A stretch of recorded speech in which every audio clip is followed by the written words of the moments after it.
자, 오늘 마지막 작품 도산 12곡 살펴보겠습니다. 작가 이황이라고 되어 있죠. 자, 이황님의 이 도산 12곡에서 이 도산이라는 곳은 이황님께서 후학을 양성하기 위한 도산 서원 들어보셨죠? 학교다 생각하시면 됩니다. 12곡이라고 되어 있어요. 그래서 총 12수의 평시조가 이어진 연시조이고요. 이 작품의 구조 같은 경우에는 1 플러스 1이 아니라 6 플러스 6의 구조를 취하고 있습니다. 자, 얘를 따로 전 6곡 그리고 후 6곡이라고 해서 전반부와 후반부로 나누어 볼 수가 있는데 이 전 6곡은 언지, 후 6곡은 언학이라고 따로 나누어서 이야기를 합니다. 언지 부분에서는 화자의 자연 친화적인 모습 그리고 인간의 본성에 대해서 다루고 있는데 이 인간의 본성은 착하다라고 해서 긍정적으로 바라보는 모습이 나타납니다. 그 다음 후육곡에서는 학문 수양의 중요성에 대해서 다루고 있다. 지금 우리 본문에 실려 있는 작품은 전육곡입니다. 전육곡. 자연 친화적인 모습과 인간의 본성에 대해서 다루고 있는 작품이 총 6수가 실려 있다. 자, 첫 번째 제1수부터 한번 보겠습니다. 자, 이런들 어떠하며 저런들 어떠하려 이 부분을 많이 보지 않으셨습니까? 그 이방원과 정몽주가 막 하여가랑 단심가가 가지고 둘이서 막 대화를 할 때 하여가 이방원의 하여가에서 드러났던 부분이죠. 이렇게 살면 어떻고 저렇게 살면 어떻냐. 자, 초야우생에 이렇다 어떠하려. 자, 여기서 이 초야우생이라는 것은 초야우생의 의미는 자연에 묻혀 사는 어리석은 사람이라는 의미를 가지고 있는데 이왕이라는 분은 굉장히 그 학식이 매우 뛰어났던 분 아닙니까? 그래서 자기 자신을 어리석은 사람이다라고 표현하는 것은 화자가 자신을 낮추었다. 그래서 겸손한 표현이다라고 보시면 되겠습니다. 겸손한 표현이구나.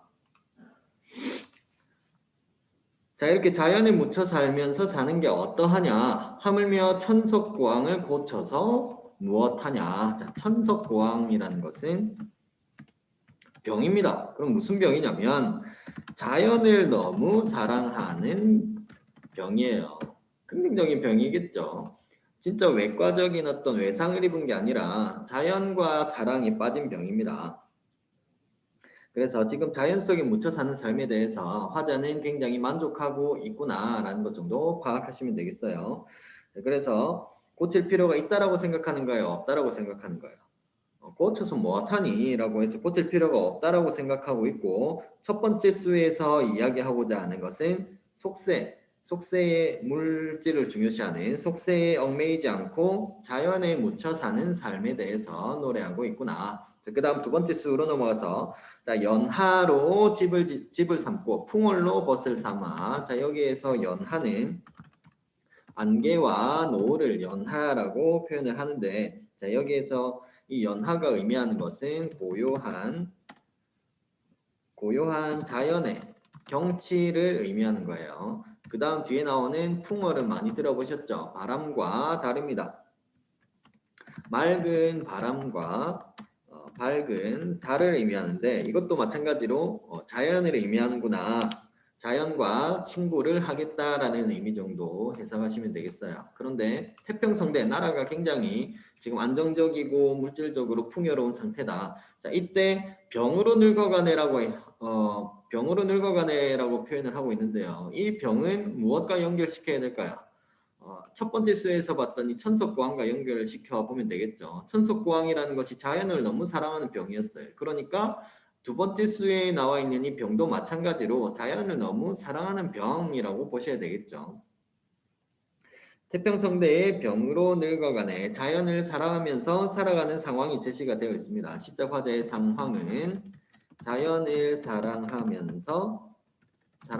살아가는 상황, 늙어가는 상황 정도로 보시면 되겠습니다. 그 다음 이 중에 바라는 일은 허물이나 없고자. 허물은 뭐 실수 같은 거죠. 실수 없이 잘 살아가고 싶다. 어디에서? 자연 속에서 살아가고 싶다라는 소망을 드러내고 있습니다. 그 다음 세 번째 수로 넘어가서 순풍이 죽다 하니 진실로 거짓말이다. 순풍이라는 것은 잔잔한 바람이 아니라 순풍은 순박한 풍습입니다. 옛날부터 내려오는 풍습을 순풍이라고 표현을 하고 있는데 순풍이 없어졌다라고 하는 것은 거짓말이다. 아직 있다라는 얘기죠. 순박한 풍습이 아직까지 남아있다. 인성이 어디다 하니 진실로 옳다. 자, 여기에서는 이제 사람이 타고난 그 인성이 긍정적이다라는 것, 긍정적이라고 생각하는 화자의 태도가 확인이 되죠. 그 다음 천하의 허다영제랄 속여 말씀할까. 허다영제. 허다영제는 허다하다, 많다라는 거예요. 뭐가? 말 그대로 영제입니다. 수많은 영제들이 을 속여서 앞에 나온 내용들이 있었죠. 예전부터 전해온 풍습이 다 사라졌다는 거짓말. 자, 이 거짓말로 이 영재들을 속일 수가 있겠냐? 왜? 너무 당연한 거니까. 아직까지 남아있기 때문에 너무 당연한 거니까 속일 수가 없다라는 의미를 가지고 있는 거예요. 허다 영재를 속여서 무엇하냐? 속일 수가 없다라는 의미를 가지고 있는 겁니다. 자, 그 다음. 자, 그래서 세 번째 수에서는 사람이 어질고 착한 성품을 타고났다라는 것에 대한 믿음이 드러나고 있습니다. 그 다음 유란이 제곡하니 자연이 듣디죠의 유란은 앞에 그 만문가에서도 살펴봤었죠. 난초입니다. 난초. 유란이 제곡하니 난초가 제곡은 깊은 골짜기인데요. 골짜기에 피어 있으니 자연이 어때요? 자연이 향기를 맡는 것이 좋구나. 그 다음 백운이 제산하니 흰 구름이 산에 걸려 있으니 역시 자연의 경치가 보기 좋구나. 그래서 난초와 흰 구름이 있어서 자연이 어떤 상황? 자연이 더욱 좋은 상황을 제시하고 있습니다. 그런데 비슷한 문장 구조가 짝을 이루고 있네요. 무슨 표현 방법? 대꾸법이 쓰이고 있습니다. 자, 이 중에 피미일인을 더욱 내디 못하여 피미일인. 자, 피미일인의 의미는 저 아름다운 한 사람의 의미를 가지고 있어요. 이왕님도 그 유학자시잖아요. 양반이었단 말입니다. 그러니까 피미린이 의미하는 대상은 당연히 누구겠습니까? 임금이 되겠죠. 임금. 임금을 잊지 못하고 있다. 임금을 그리워하고 있구나. 자연이 너무 좋고 이 와중에도 임금을 잊지 못하고 있는 상황을 네 번째 수에서 제시하고 있습니다. 그 다음 제5수 산전에 유대하고 대하에 유수로다. 산전, 산 앞이죠. 산 앞에 유대하고 유대, 낚시터가 있다라는 거예요. 대하, 그 낚시터 밑에는 무엇이 유수로다. 물이 흐르고 있구나. 산 앞에는 낚시터가 있고 그 낚시터 앞에는 물이 흐르고 있습니다. 때 많은 갈매기는 오명가명 하거든. 자, 갈매기가 왔다 갔다 하는 모습이 제시가 되고 있고 어떻다 교교백구는 멀리 마음을 드는고. 자, 이 갈매기들은 자연 속에서 이제 유유자적하고 있는 여유로운 모습을 보여주고 있는 대상이고요. 교교백구 같은 경우에 이 백구는 흰 말입니다. 흰 말. 교교백구의 의미는 그 현자, 굉장히 똑똑한 사람이 타는 말인데요. 이 현자가 멀리 마음을 두고 있다라고 표현을 하고 있잖아요. 지금 갈매기는 자연 속에서 유유자적하는 모습을 보여주고 있고 자연을 즐기는 모습이죠. 그런데 교교백구는 멀리 마음을 두고 있어요. 어디? 속세에 마음을 두고 있는 겁니다. 그래서 이 교교백구에 대한 화자의 태도는 부정적, 안타까움, 정도로 보시면 되겠습니다. 갈매기는 자연을 즐기는 대상이고 교교백구는 속세에 마음을 두고 있는 대상이다. 그래서 안타까움이 드러나고 있다. 그 다음 마지막 6번째 수. 춘풍의 화만산하고 추야의 월만대라. 이것은 봄바람이 부니 춘풍 봄바람이죠. 화만산하고 산에 꽃이 가득 피고 추야의 가을밤에는 월만대라 달빛이 대에 가득하다. 사시가흥 사시 사계절이죠. 사시가흥이 사람과 한 가지라. 사시가흥이라는 것은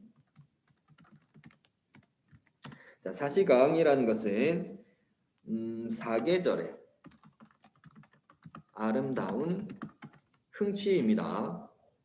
사시사철 자연을 즐기는 마음이 드러나는 거죠. 자, 사시강이 사람과 한 가지라. 그 다음에 하물며 어약연비 운영천광이야. 어찌 끝이 있으리. 어약연비 운영천광의 의미는 우주의 이치 정도로 생각하시면 되겠습니다. 우주의 이치는 끝이 없다. 자, 봄바람 그리고 가을 밤에서 시작해서 봄과 가을에서 사시가흥 사계절로 점점 확장이 되고 그 다음에는 우주의 이치로까지 확장이 됐어요. 그래서 점층적인 시상의 확대가 나타난다라고 볼 수가 있겠네요. 자, 그래서 마지막 6번째 수의 주제는 대자연의 아름다운 조화에 대한 예찬이 드러난다라고 보시면 되겠습니다. 자, 뒤에 있는 문제풀 시간을 3분 드리겠습니다. 일시 정지하시고 바로 해설 진행할 거니까요. 일시 정지하시고 문제 풀고 다시 영상 시청하시면 되겠습니다. 자, 7번 문제 볼게요. 윗글에 대한 설명으로 적절하지 않은 것은 1번부터 보시면 제1수에서는 화자가 자신을 드러내고 삶의 지향을 제시함으로써 주제의식을 환기한다. 화자가 자신을 드러내는 부분은 초여우생에서 확인할 수가 있죠. 그 다음 삶의 지향은 천석광에서 알 수가 있습니다. 초여우생은 자신을 좀 겸손하게 표현한 부분이었고 천석광이라는 것은 자연을 너무 사랑하는 병이었잖아요. 그래서 자연을 벗삼아서 자연을 즐기는 삶의 지향을 제시해서 주제의식 환기하고 있다. 적절하겠네요. 그 다음 2번 제2수에 나타난 화자 자신에 대한 관심을 3수에서는 사회로 확대하면서 시상을 전개하고 있다고 되어 있는데 자 2수 두 번째 수를 보시면 자연 속에서 살아가려는 자신의 삶에 대해서 얘기를 하고 있죠. 연하로 집을 삼고 풍월로 벗을 삼는다. 그런데 세 번째 수에서는 순풍이 죽다 하니 진실로 거짓말이 순풍이라는 것은 순박한 풍습이라고 그랬습니다. 요거는 사회의 모습이죠. 그래서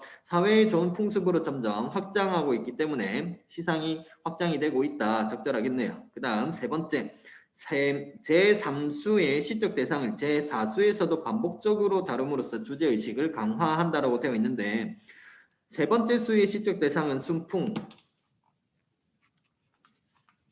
제3수의 시적 대상은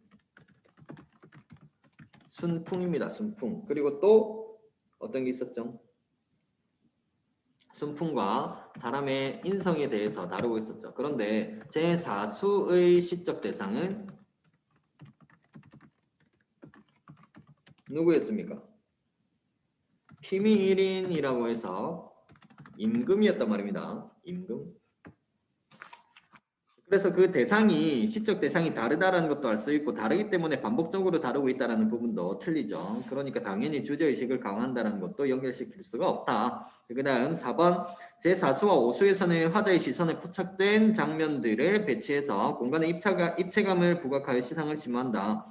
제4수에서는 유란히 제곡하니 계곡에 빼곡히 들어차 있는 계곡에 피어있는 난초에 대해서 그 다음 백운이 제산하니 산에 구름이 떠 있는 산의 모습을 제시하고 있고 그 다음 5번째 수에서는 산전에 유대하고 대하의 유수로다라고 해서 산 앞에 낚시터가 있는 모습 그리고 그 낚시터 아래로는 물이 흐르는 모습 그 다음 갈매기들이 막 오명가명하는 모습 갈매기들이 날아다니는 모습을 제시하고 있으니까 화자의 시선에 포착된 장면들을 배치하고 있고 이를 통해서 공간에 입체감을 부각하고 시상을 심화한다. 적절하겠네요. 그 다음 여섯 번째 수에서는 화자의 인식을 점층적으로 드러내서 주제의식을 집약하고 있다. 마지막 부분이었는데요. 자, 초장에서는 봄과 가을에 느끼는 자연의 흥취가 드러나고 그 다음 중장에서는 여섯 번째 수입니다. 중장에서는 사계절, 사시강이 드러났죠. 그 다음 마지막 부분에서는 어야견비 운영청강이라는 말을 통해서 우주의 이치로까지 그 의미를 확대하고 있다. 그래서 7번 문제 정답은 3번이 되겠고요. 8번 문제 넘어가겠습니다. 윗글의 시어에 대한 이해로 적절하지 않은 것은 자, 1번의 연하와 풍월은 자신의 삶에 대한 자족감을 갖도록 하는 소재라고 되어 있는데 자족감이라는 것은 스스로 만족하는 거죠. 스스로 만족함 혹은 스스로 넉넉하다고 느낌 이런 것들을 자족감이라고 합니다. 여기에서는 자족감 느낄 수가 있죠. 왜냐하면 안개와 노을이라는 멋진 풍경을 집으로 삼고 풍어를 친구로 삼는다. 그래서 스스로 만족하고 있는 거죠. 그 다음 2번 순풍과 어진 인성은 화자가 바라는 세상의 모습을 알려주는 표지이다. 표지판 할 때 그 표지입니다.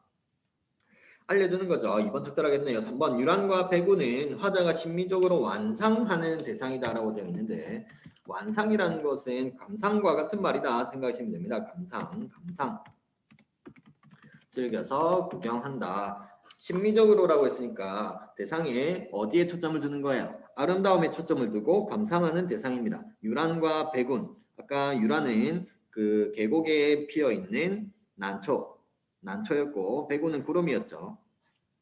그래서 화자가 감상하는 대상 자연물 적절합니다. 그 다음 4번 갈매기와 교교백구는 화자의 무심한 심정이 투영된 상징적인 존재이다 라고 되어 있는데 자, 여기에서 갈매기 같은 경우에는 하늘에서 이제 오명가명 왔다 갔다 하는 모습 여유로운 모습이 나타나기 때문에 적절하겠다 라고 볼 수 있지만 교교백구는 어땠어요?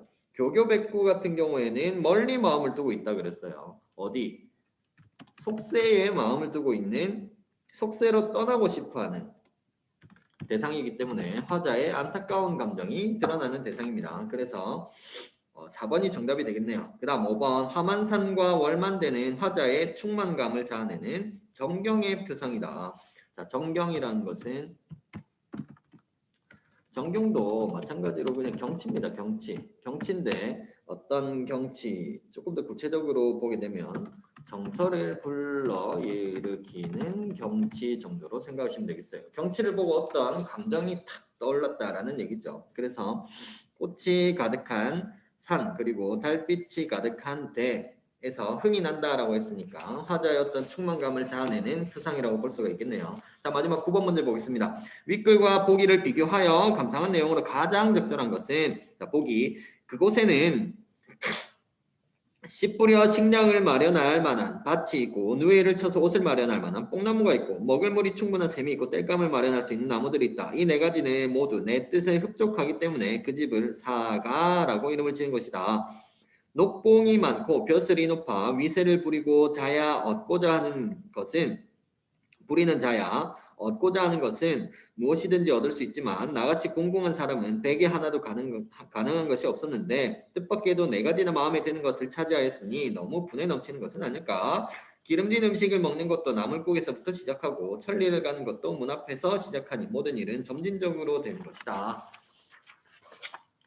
내가 이 집에 살면서 만일 전원의 즐거움을 얻게 되면 세상 일 다 팽개치고 고향으로 돌아가 태평성세에 농사짓는 늙은이가 되리라. 그리고 밭을 갈고 배를 두드리며 성군의 가르침을 노래하리라. 그 노래를 음악에 맞춰 부르며 세상을 산다면 무엇을 더 바랄 게 있느냐.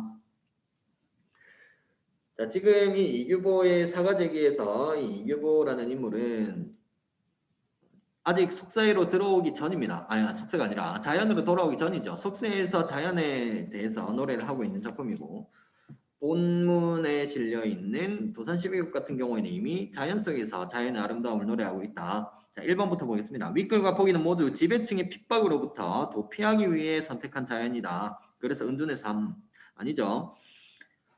도산 12국 같은 경우에는 현실을 태평성대라고 표현을 하고 있죠. 굉장히 살기 좋은 시대다라고 표현을 하고 있기 때문에 지배층의 핍박과 연결시킬 수가 없습니다. 그 다음 두 번째 윗글과 보기는 모두 불우한 처지에서 점진적으로 벗어날 수 있으리라는 낙관적인 태도를 보여주고 있다라고 되어 있는데 불우한 처지라고 볼 수 있는 근거는 없죠. 자연 속에서 오히려 즐거워하고 있습니다. 진짜로 진심으로 즐거워하고 있는 거예요. 그래서 불우한 처지라고 보기는 어렵다. 그 다음 3번 윗글과 보기는 모두 유교적인 가치를 존중하면서 한 개인으로서 소망을 이루려는 모습. 자, 윗글에서는 그 도산 12곡에서는 뭐 순풍 옛날부터 전해져 내려오는 좋은 풍속과 그리고 품성 인간의 성품 그 다음에 임금을 그리워하는 모습을 통해서 유교적인 가치를 존중하는 모습이 나타나죠. 그 다음 천석구왕이라는 말을 통해서도 자연 속에서 묻혀 사는 즐거움에 대해서 개인으로서의 어떤 소망이 드러난다라고 볼 수가 있습니다. 보기에서도 성군의 가르침을 노래하겠다. 그리고 전원의 즐거움 이런 부분에서 유교적 가치와 개인적인 소망이 드러난다라고 볼 수가 있습니다. 3번이 가장 적절한 선택지가 되겠네요. 그 다음 4번 윗글은 보기와 달리 삶의 물질적 여건이 마련된 후에야 자연의 즐거움을 누릴 수 있다라고 되어 있는데요. 사실 윗글과 보기 모두 물질적인 여건은 상관이 없다. 자연을 즐김에 있어서는. 자, 그 다음 5번 윗글은 속세에 있으면서 자연을 동경하는 인간의 그 다음 보기는 자연에 있으면서 속세를 그리워하는 인간을 형상화하고 있다라고 되어 있는데 도산 12곡 같은 경우에는 속세가 아니라 이미 자연 속에서 만족하고 있는 것이고요. 보기는 지금 속세에 있으면서 자연을 그리워하는 인간을 형상화하고 있다라고 보셔야 됩니다. 그러면 오늘 수업은 여기까지 종료하도록 하겠습니다.